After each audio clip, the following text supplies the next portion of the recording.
Tanya Roach with Lucky Acres Farm. We have alpacas, we have goats, dairy goats, meat goats, we have chickens, ducks, and we have rabbits, and we live in Albert County. We're going to give you a little bit of a tour of our farm, so if you want to follow me, we'll start with the goats. So in here we have our mamas and their babies. We had summer birthing this year. They were a little bit late. So we have 4 mamas in here, 2 boar goats and 2 La Manchas, and then 7 babies in here. We get a lot of milk from these 2 La Manchas. Right now they're nibbling on ponderosa pine needles. They like that as a snack.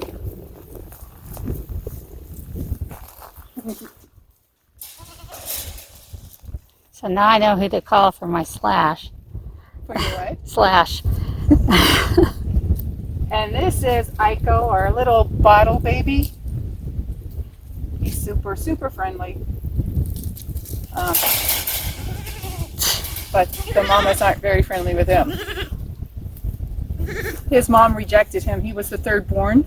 She had 3. Uh-huh. And she didn't clean him off or anything. She just kind of gave birth and left him there. And so I've been mama ever since. So does that happen often? With me, it hasn't happened often. That's the first time I've ever had a rejection. It's the first time I've ever had to bottle feed. Uh-huh. But what's kind of ironic, this was an odd birthing year for us. The brown one over there that's limping, his mom is a very good mama, but for some reason she wouldn't feed him for almost 2 weeks, so I had to bottle feed him for 2 weeks. And then she just took over. And one day she just decided, no, you can't bottle feed my baby anymore, I'm doing it. And she's been doing it ever since. And he's limping because he broke his leg on one of those wooden spools. Oh, okay. Before we filled in the holes. So he just got out of his splint. Oh, I remember seeing the pictures of the splints.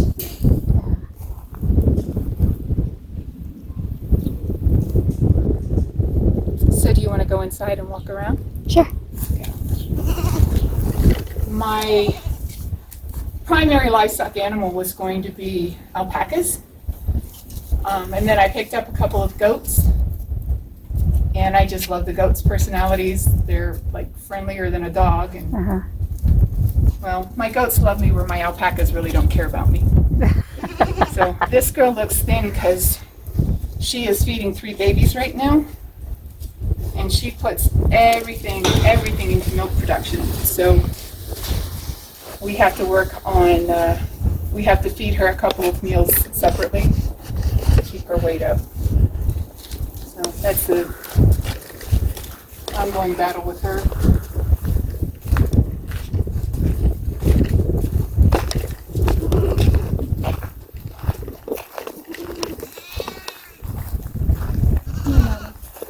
Here, Mama.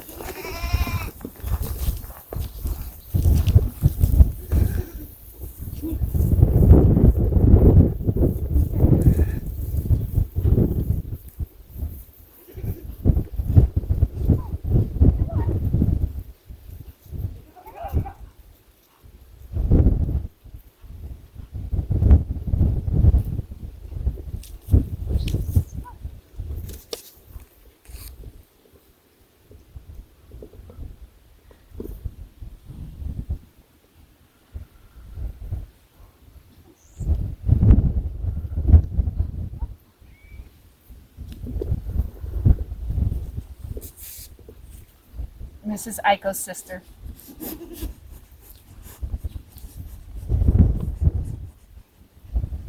Do you have any questions? I mean, I don't know.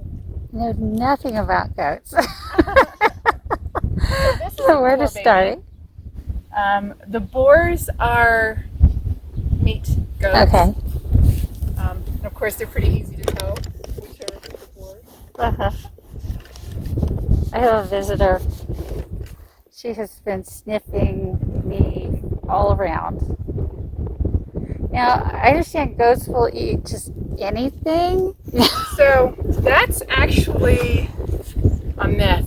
Okay. The goats are very. There you go. Now you're engaged. Goats are actually really picky about what they eat, Uh-huh. and they're very picky about their water too. They don't generally like eating hay off the ground. Once it's on the ground, they don't want it. If it's not to their liking, they don't want it. She is super picky. There are things that she won't eat that all of the other goats will. She won't eat bananas with the others. The water, if it even has any dust in it from the wind blowing, they won't drink it. So they will go, if I don't change their water out, they will go days without drinking because they're so picky. So no, they don't eat cans and Okay. laundry. They don't. They're actually pretty picky. I think she's after you. Whoops. Does it look like a nipple? She just likes to jump up on my back for some reason. Oh, When okay. I walk through here, between her and Aiko, I've got one usually on each side kind of jumping on me. And Uh-huh. She's interested in the wire, too. yeah. She's, what is it? So, what are they laying on there? What's that gray? Oh, that's a big piece of concrete, leftover concrete. Oh, okay. And we put it out here for them to walk on and climb on. And Okay. I And thought it hopes looked that- like concrete. So Yeah. I was like, what is it? I'd Okay. like to put more pieces out here because the more they walk on them, the less I have to do with their nails. But as it is, I have to go through and do their nails How often do you have to do that? once a month. Oh, wow. They need to be done once a month. I don't do a very good job of keeping up with it sometimes. Yeah. Well, So- you have a lot going on. Right? So somebody is coming out here on Friday to help me catch up with that. So we'll have freshly trimmed nails on Friday. I know. You're a sweetheart. What's this on her neck? That is a wattle. And that's Wattle? kind of They have common wattles? with La Manchas. And it serves no purpose other than decoration, I guess. She seems to like to have it petted. Does she? I just felt it there. I was like, what is that? One of her, well, the one that looks just like her is her Uh-huh. boy.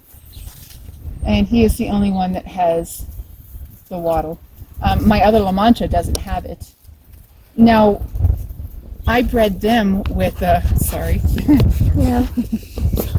with a Nubian buck. That was great.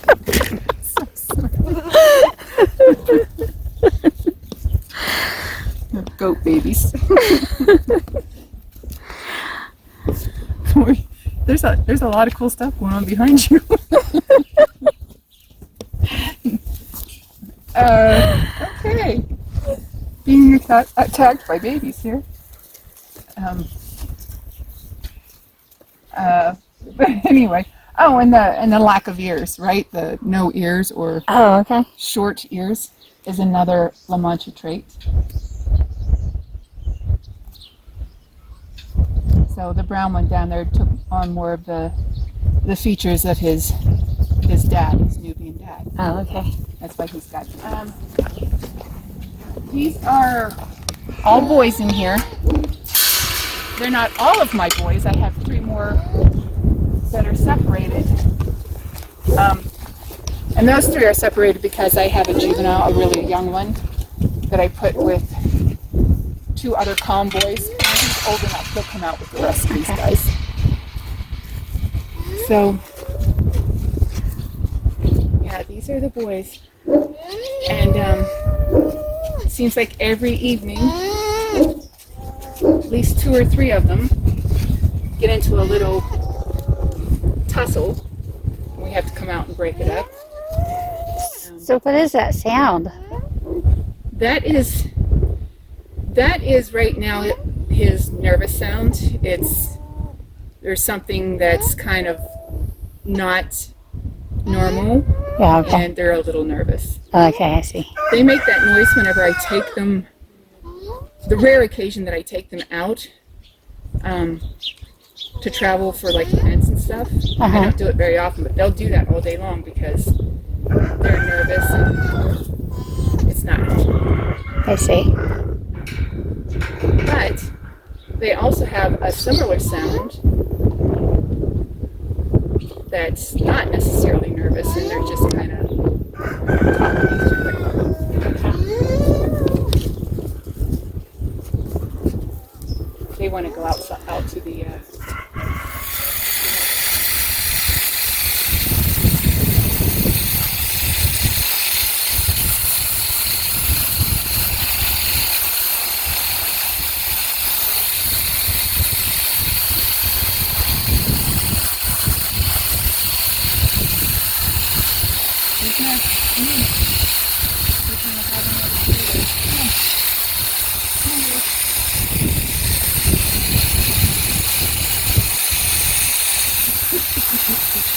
one at all, huh? Okay.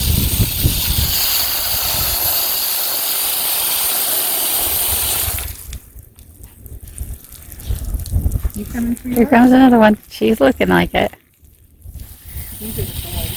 These are Oh. These are boys. the main boys, yeah. I'm really good at this. Come on. Come on, Nicky.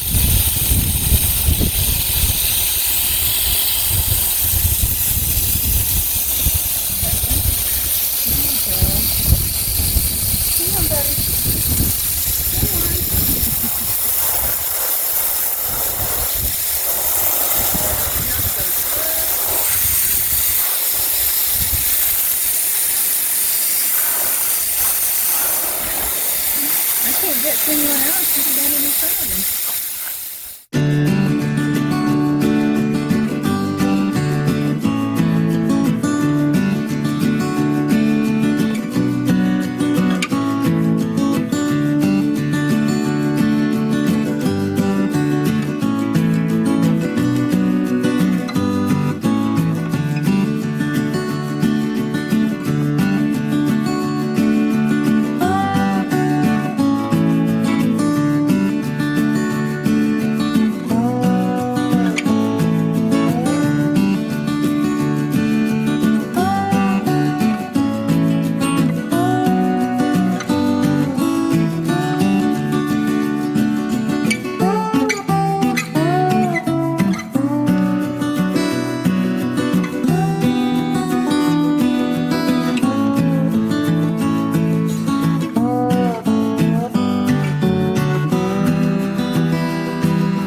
Buddy.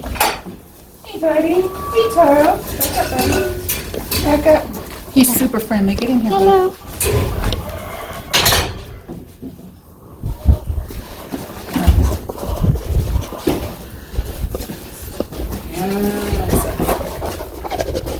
So it's nicer when they don't cook inside. Usually when the weather's bad outside, they'll come inside and go to the bathroom. But I have a handful that regardless of what the weather's like, they prefer the inside bathroom. It's like a litter box. Right? It's a really big cat. So the girl's big pile, and they have a couple of piles.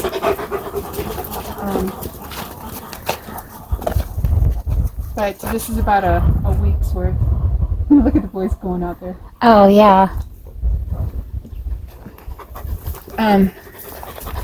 But sometimes there's more than one pile, but for the most part, it's a pile.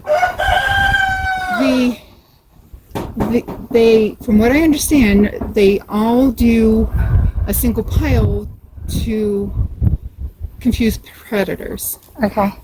Now, when they want to attract the opposite sex, they will try to make their own pile so that, because the boys will smell the girls, they can smell the scent on their prey. And the same thing, the boys will try to separate themselves, their piles, to attract the girls. Hey, go buddy. Hey, go buddy. He's drooling.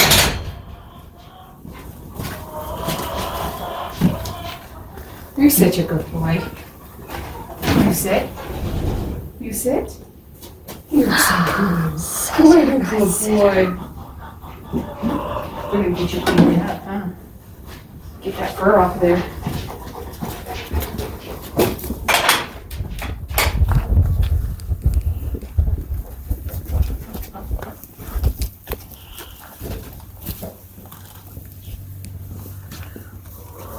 So these llamas tend to be a lot friendlier than alpacas. The llamas I have, though, are kind of wild rescues, and I'm not the llama whisperer, so I've managed to get them to eat out of my hands. But aside from that, they don't want me to touch them. But some people like to ask, what's the difference between a llama and an alpaca, and how do I tell the difference?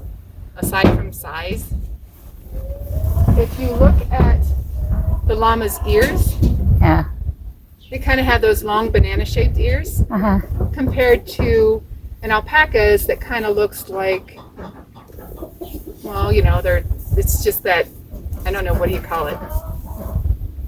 Kind of rounded, shorter ear. Yeah. Fatter.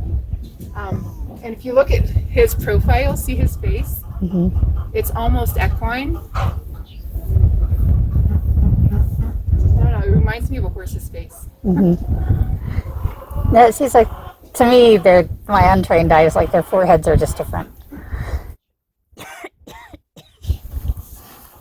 So he's on alert because he sees the alpacas up there running around. Because that's not normal either. Normal is everybody in their pens. When the alpacas, when I let them out into the field, and we can't do that very often because of how dry it is, so we have to be careful how much of the dry pasture they get, because there's a lot of selenium in the dry pasture right now. But it's odd behavior, so they're watching to make sure that everything's safe and it's not a predator and everything's okay.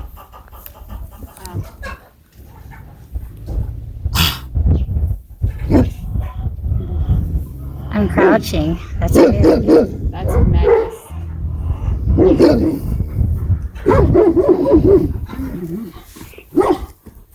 You see me? It's okay.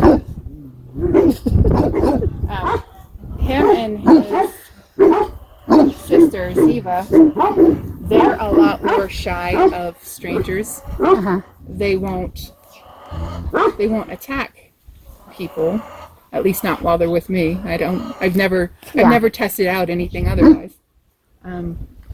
But they're leery of strangers, and they don't get friendly with them. Yeah. No, that was very interesting. It was like you're approaching and crouching, and yeah, I could tell. Did a good job. Now he's hiding behind the llama. No, he did do a good job. You should be very proud of him. I'm very proud of him.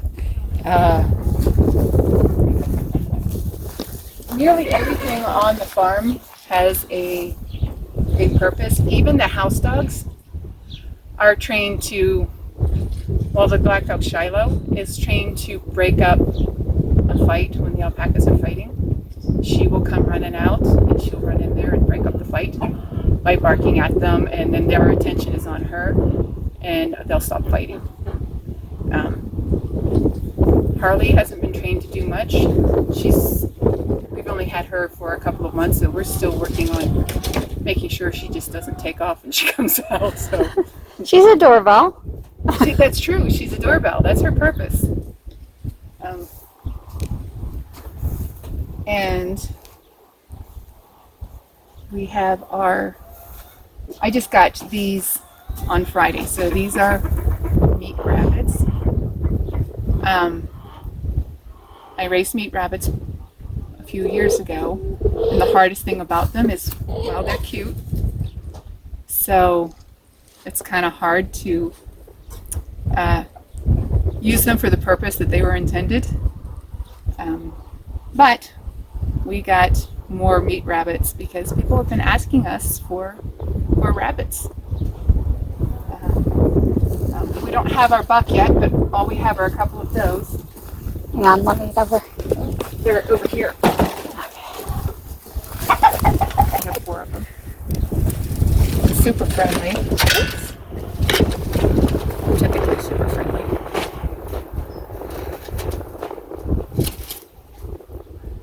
Just trying to stay cool.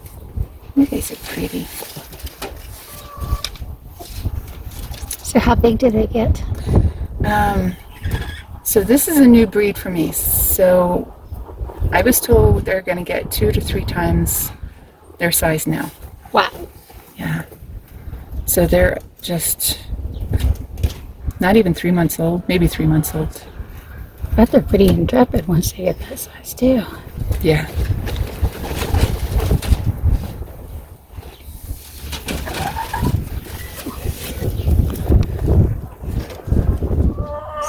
Bunnies.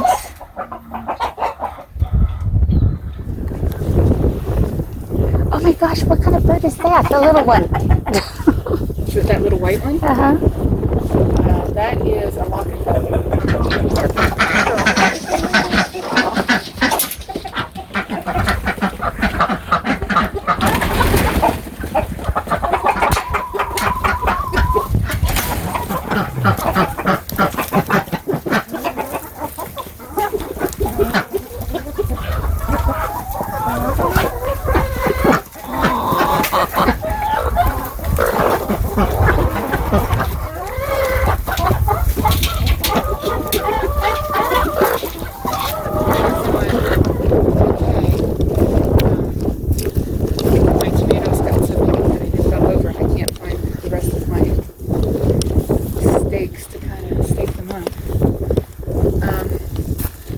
So I've got a lot of spaghetti squash up there. They're doing real well. Some pumpkins, they're doing pretty well.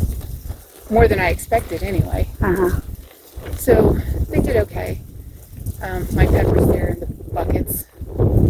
Going nuts. Okay. They like the heat though and the dry. Yeah. So are those back there sunflowers for seed? Those are, well, they're domestic sunflowers anyway. Yeah. Okay. One of the biggest challenges we have out here on the plains is wind. I have lost, I can't count how many hoop houses and tunnels I've lost out here from the wind. As you can see, it's windy now, and this is just a little breeze. So we get 20, 30, 40 mile an hour winds out here, and that's normal. This has been the only hoop house we have put together that has withstood the winds. The few months back when we had the 70, 80 mile an hour windstorm, this thing stood up to that. We had chairs flying across the field, but this stayed here. We pretty much shut it off, and so we've got cattle panels in here that we have the plastic sheeting over. Oh, and I see you wrap the ends with foam. Yeah, to help keep the tears down. Yeah, that makes sense. And this plastic it's only 6 mil right now, so it's not going to offer a whole lot of extra protection during winter. But it extends it a little bit, and it blocks it from the wind. I mean, all this kale, nothing has bolted. This kale is going nuts. It's Yeah, I've been harvesting kale since April. Mm-hmm. Awesome. So, and then the cattle panels are fixed into what? Into this base that's 2x4s. 2x4 base. Mm-hmm. Okay. And then, of course, we have these strips that we put over top of the plastic to kind of hold the plastic on to keep it from ripping. Yeah. And then we have T-posts in all four corners, and we have it tied down to T-posts as well. Okay.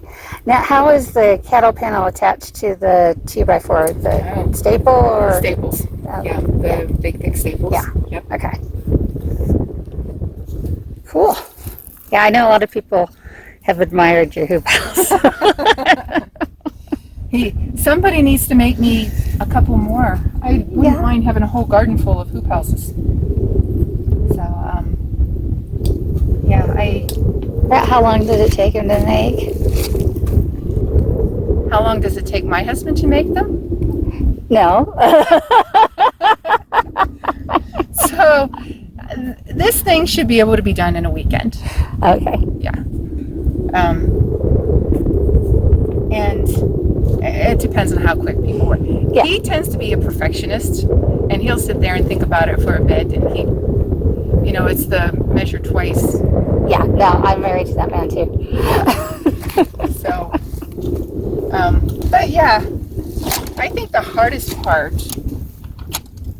of course, to me, the hardest part was putting the plastic on because I wasn't doing the rest of it. But again, with it being windy out here, that's a challenge. It's not a one-person job, so it took both of us to hold this down. And of course, you see, it's not perfect, but it's working.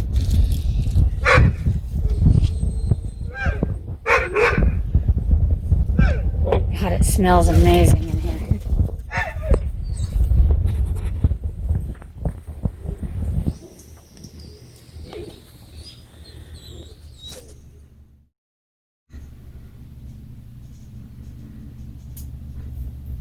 So this is goat's milk here. Yes.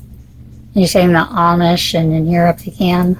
Yeah, Europeans can it. Old timers in the States can it. It's just one of those that U.S. federal regulations don't recommend canning any milk or milk products. And I think the main reason they say that is because of new canners that haven't been brought up doing this.